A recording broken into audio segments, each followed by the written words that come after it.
Guys, John here again, day 2 of the Unfiltered Life.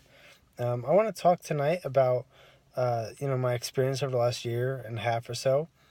um, we moved back from Denver to Jersey so that our son can be with his grandparents and close to our family, because his mother and I are both from Jersey. And, you know, it was pretty crazy. The apartment or the house that we had lined up, that fell through. And then the job I had lined up fell through. The real estate investing that I was involved in, the wholesaling, was a lot more than I wanted to handle, that really interested me. Um, so I didn't do that. And we've been pretty much, living with friends and family for the last year and a half. Some really amazing people have helped us out.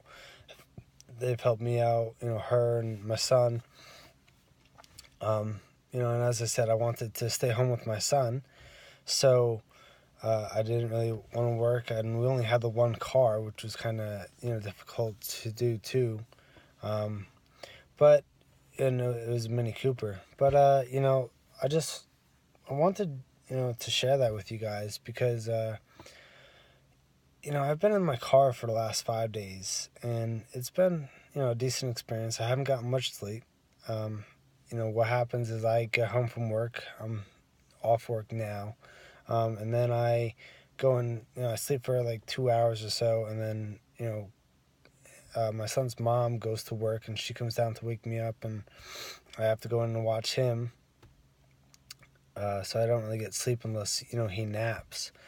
But it's been a really interesting year and a half as far as like my expansion, my growth, my learning. I teach people, imagination creates reality, and literally everything that I've imagined over the last year and a half has happened. And when I haven't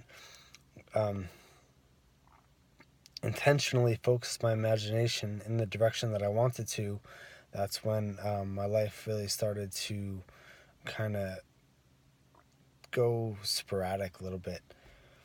And as hard as it's been over the last year and a half, every time that I feel like, I want to give up and I want to, this is so inconvenient, I don't want to do this anymore. I've had an experience that is kind of like, okay, I'm still in the right place at the right time. I'm here for a reason. I've gone into people's homes and I've helped them. Because I've been in my car, I got to go see a couple of people that I used to work with, and I made their day just by showing up and being there, which I would not have done if I wasn't in the car. I've had a bunch of, really cool experiences being in the car. A lot of people I've met, places I've been. I was staying at Walmart one night in a parking lot, and a cop came, and we had a good conversation, and he gave me some encouragement. So I've been around people, especially my coworkers now. They look up to me because they're like, this guy's living in his car, he's homeless. They've offered, they can't really help me out too much. There's this one guy that maybe I can live with, but we'll see how that turns out. But they get inspiration from me. It's just that I work my ass off at work. I work hard. I don't really like to say hard work, because hard work kind of throws up a wall of resistance. Some people don't want to do the hard work. Some people, it's easy work, hard work. It's just work, right? There's no such thing as good news or bad news. There's just news. And, but I maintain this positive attitude. I maintain, my composure. I maintain my calm. And a lot of that comes from meditating. A lot of that comes from practice, not being able to do it and then just regaining my centeredness. Meditation definitely has helped with that. My son today had a fever, really high fever. He was feeling better when I left today, so I'll see him tomorrow. But it's been a learning experience, and I like to look at it this way. I like to look at it as it's all building my appreciation for what I know is coming to me. And, I've learned to love the moments of contrast, I call them. They are just like, being homeless makes you appreciate living in a home so much more. Being broke and not having a job or an income makes you appreciate the job and the income so much more. Not having a second car and then getting a second car just makes you fall in love with it even more. Um, so I've learned to love these and welcome these moments of contrast because, uh, you know, life is what you make it. And, if you think that your life is pointless, or you think that you can't go on, or you think that your life sucks, you're gonna find reasons. I said this in the last video. You're gonna find reasons why it sucks. You're gonna find reasons why you can't go on. But if you maintain your gratitude, you maintain your composure, you maintain your peace, um, your mind will find reasons to be grateful. Your mind will find reasons to be calm and peaceful. Something I've been listening to lately is The Way of Mastery. And it's really helped put things into perspective as far as, I've read the life and teachings of the masters of the Far East. And I've always had a inner calling that kind of says we can all perform, miracles. We can all fly. We can all, levitate, turn invisible, kind of bilocate, um, these like clairvoyance, clairaudit, clairsentience, which is clear feeling. Um, I've always had this inner calling to desire more, to show the world um, that without a doubt, to demonstrate for the world that so much more is possible than just what we've assumed in our limitation. Um, I in the life and teachings of the masters of the Far East, they return their body to the universal, and then they hold in mind their body being in a room, and their body then manifests in that room.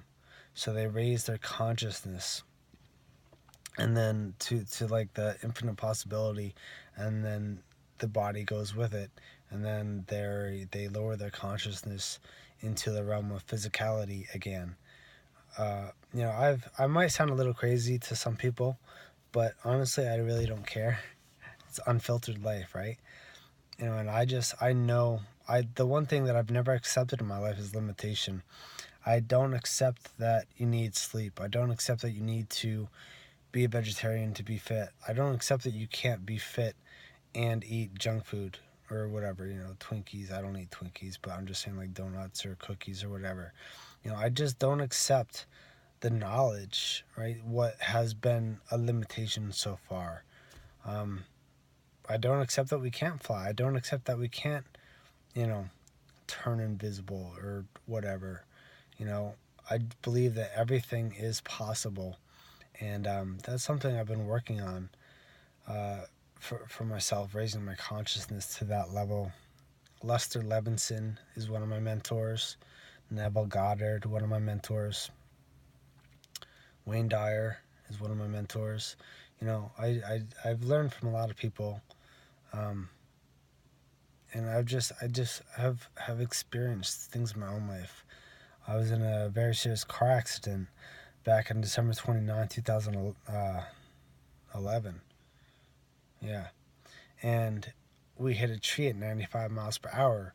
My aunt was driving and she had a lupus related seizure, and lost control of her muscle movements and slipped on the accelerator. And, I had a traumatic brain injury, a diffuse axonal injury, more specifically where the nerves throughout your entire brain are sheared in half. 90% of people typically never regain consciousness, and most of them that do are in a vegetative state for the rest of their lives. I had skull fractures above my eyes, below my eyes. I had severe double vision, and I had a paralyzed vocal cord. So the loudest my voice could get was a whisper. I couldn't talk more than louder. I couldn't talk deeper than this, right? So I was meted back to Morristown Memorial Hospital in New Jersey, where I spent 2 weeks in the ICU, and then I was moved to a normal hospital room for 1 week.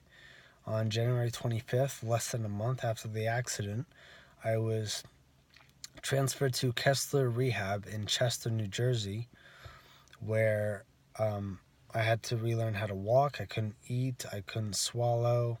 I attended occupational therapy, physical therapy. I had no balance. I had a lot to work on, but I had a goal that I was going to be out of there, and I didn't accept all the work that had to be done, the time it would have taken to recover. I was like, I'm going to be out of here in a week.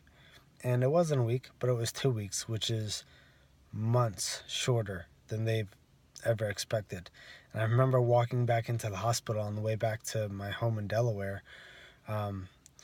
And we're not walking back. We drove back and we stopped in and we saw the doctors and their mouths just dropped. They could not believe that only 2 weeks later, after being in a hospital bed in ICU, they didn't think I would survive upon arrival. Then when the brain scans came back, they thought I would be a vegetable the rest of my life. And here I am 5 weeks later after the accident, walking in on my own power with a smile on my face and just loving life. And they just couldn't believe it. They were so stunned. The doctors' mouths literally dropped. They were like, so it was fun. But that's a little backstory on me, on part of it, There's a lot to my life that has given me the philosophies and the beliefs and ideas that I've had. I've explored a lot. I've been through a lot, and I'm thankful for all of it. I'm thankful for the hard times. I'm thankful for the loving times. I'm thankful for the good, the bad, the ugly, the beautiful. I'm just thankful for every experience that I've had in my life, and it's all been a part of this journey. It's all been a part of what makes me me. And it's all been a part of what allows me to be vulnerable with you guys and to share with you guys and to love you guys and to see you as part of me and just want to help you and want to serve you. And it's been beautiful. I love my life. And here I am in a car, homeless, not getting sleep, and I'm telling you, I love my life, man. I love it. I love it. I love it. I love it. I'm so thankful for everything. So I think that I'm gonna end it here, but I hope you guys have a great night, and I'll talk to you guys again soon. Bye bye.